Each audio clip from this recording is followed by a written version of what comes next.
Hello everyone, it's Lurgs here. Welcome to my channel, and today how to replace the battery in your Nissan Key Fob. Right, let's get cracking. The battery I'm going to be replacing today in the Key Fob is for this Nissan Duke, and here is the Key Fob here.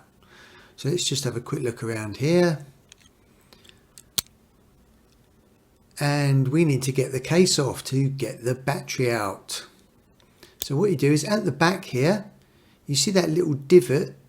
You need to get a flat bladed screwdriver in there. Now what you want to do is you want to get one that's an exact fit, not one that's too small. Now don't push the blade in, just let it gently rest in there, and then you're twisting the blade, you're twisting it. Do not push it in, because if that slips, you could damage your fingers and hands, get some skin off there, and also if it slips inside the key, it could damage the circuitry inside.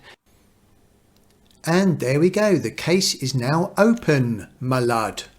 I sound like a judge in a courtroom. And that is why you don't push it in, because if it slips, not only could you damage the skin on your hand and fingers, but you could damage the circuitry in the key, and then that is game over. So to get the battery out, just flick it out from the top there. And the battery in here is a CR2032, which is a very common type of battery.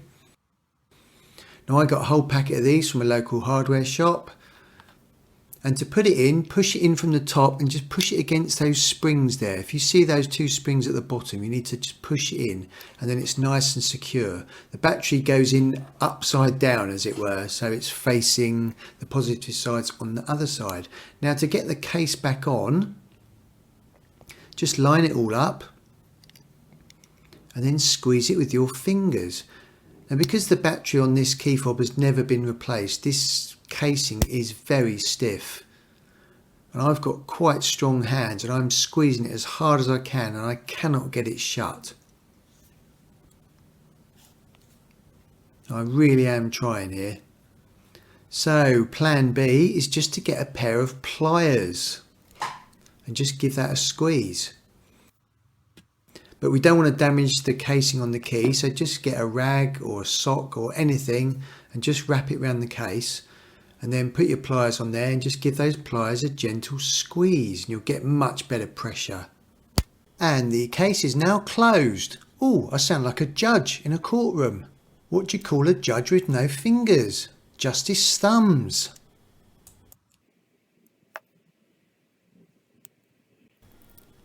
Then obviously you just need to make sure that the key fob is actually working. So let's unlock the doors, and yes, it's working.